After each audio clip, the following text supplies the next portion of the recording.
Hello my friends, this is Oriana again with a new project for Spectrum Art Creations.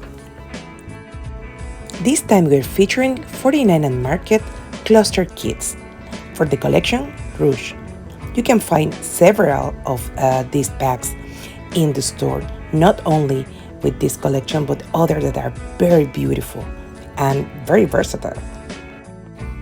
Also from 49 and Markets, we're going to use these beautiful acetate leaves that come in different colors. You can find it depending on the collection in these packages, and they're also in the store. We're going to use this base for the project, also some acrylic paste, and one of my favorite products, these fabrics from Stamperia. This one is from the Vintage Library collection and is so rich and gorgeous. And abracadabra! Let's start! First, we're gonna take this embroidery drum and place our fabric in between.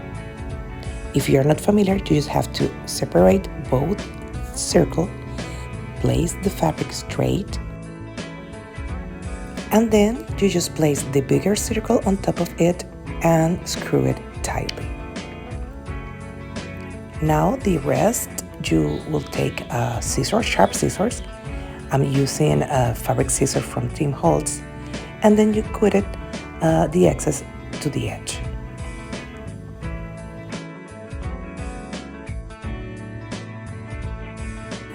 I want to be able to feature this project on my wall. This is what I'm using, this wooden circle, but you can use a canvas or any other surface that you would like. Starting and prepping everything with acrylic painting. I'm using Allegro Paint by Stamperia in color ivory.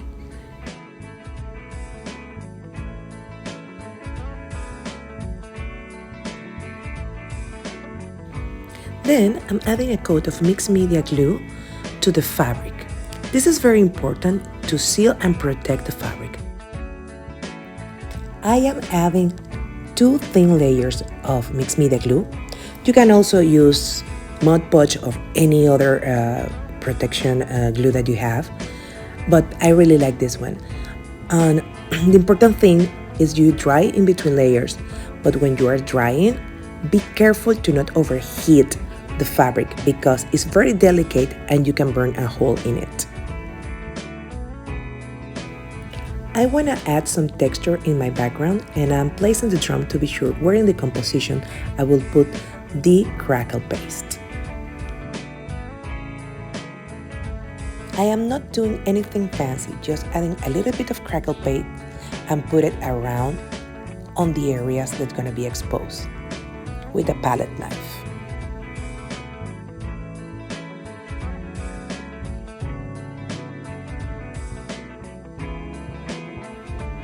We can heat the Crackle Paste to make it react faster.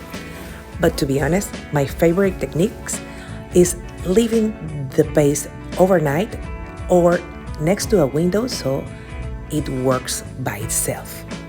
But if you're using a heat gun, remember just to move it all the time and not place it directly because you can bake the paste and you won't see the beautiful crackles that you need.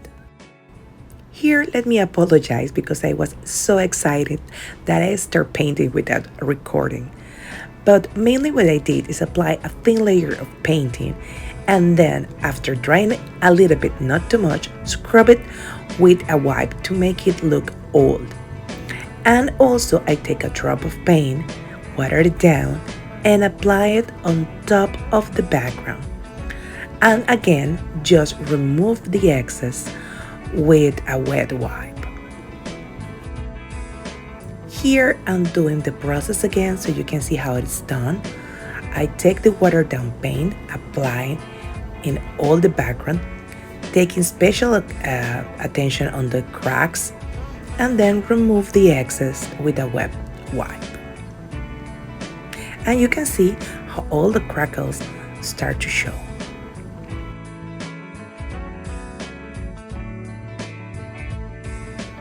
This technique can be a little bit messy, but trust me, I know you're tempted to use a brush.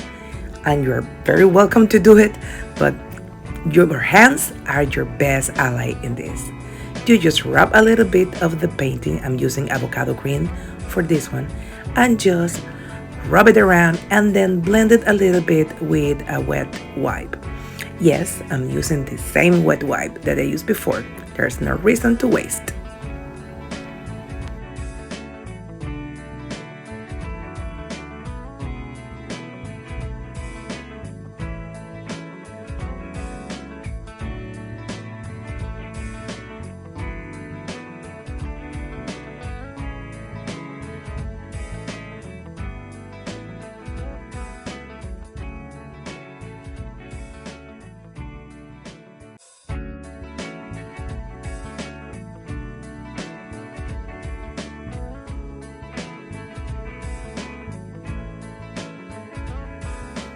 Now that we have our base ready, let me take a minute to show you the cluster kit.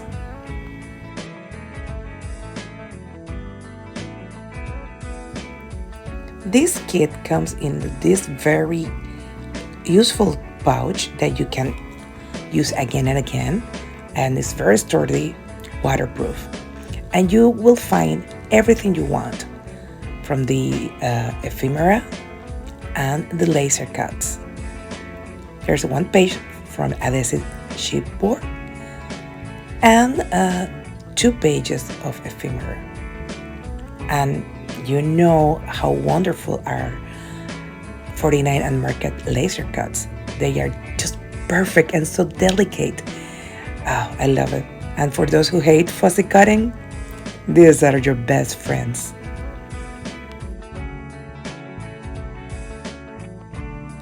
Of course, you can do the cluster as you want, but you also have these ideas in the cover that will be very helpful, and I'm choosing this one for my project.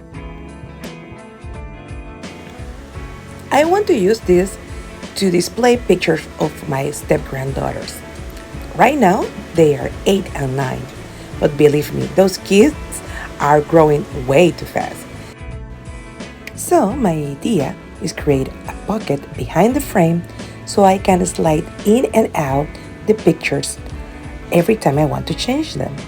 And I went for the easy way. I just grabbed a piece of cardstock, folded the edges, 3 of the edges, and just glue it with my regular white glue.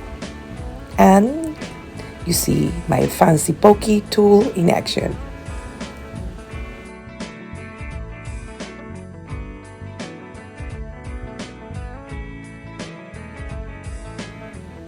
It doesn't matter if your flaps don't align to the millimeter.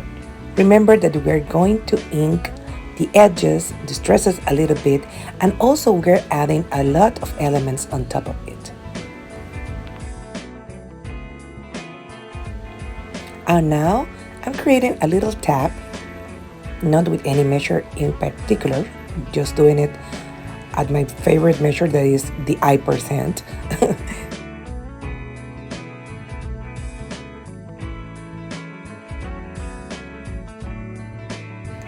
Now you have the perfect space to slide your picture, and we're gonna do the same with the other frame. Now we're gonna work my favorite technique in the world. We're gonna distress the edges of everything, and literally everything.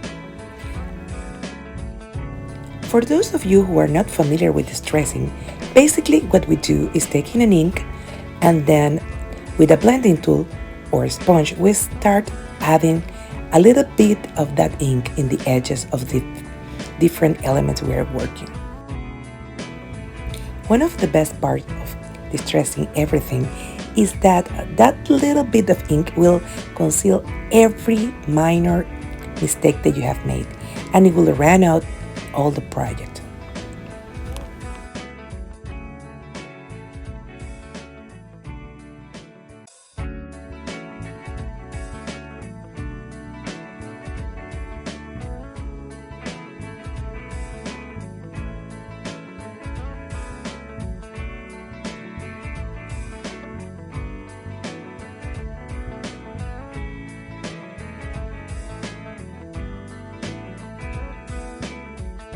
You can take the distress action a little bit further, adding more ink in the edges of the background.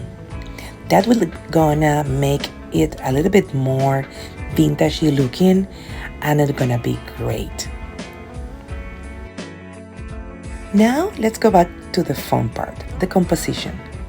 We have to be sure that both frames are aligned in a way where they not interfere with each other. Remember, we are gonna put a picture in each frame. So I'm adding just a little bit of glue that will attach both frames together, but with enough liberty for the pictures to slide in and out. I know some of you are fond of the foam tape, but my mixed media heart is more comfortable using chipboard to secure everything. And I'm also using Colla Extra forte from Stamperia, which is one of the best mixed media glues that you can work in this kind of projects. I'm also adding a little bit of chipboard in the corner of the frames because I don't want to anything get loose. I really want to everything be firm, and I can be comfortable placing the project in my wall, displaying my pictures. Now, feel free to try different elements and different positions until you're happy. Just be sure that you don't clog or block the area where you're gonna slide your pictures, and try to balance the colors.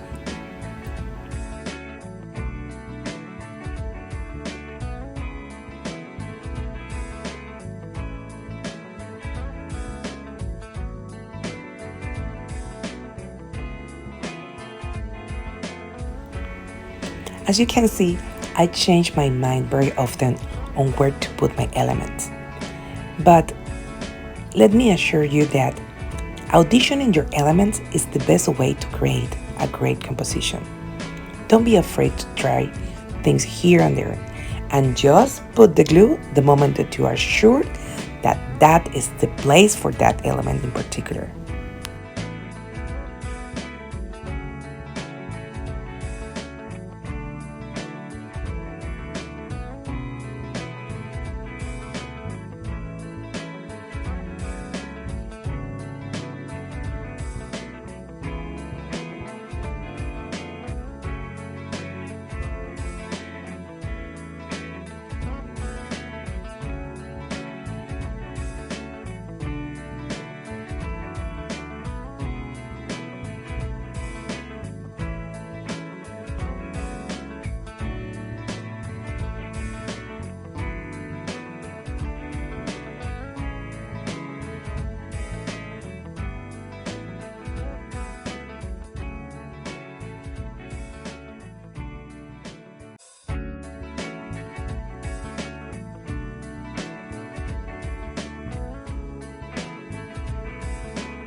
The project is done and is ready to go to my wall.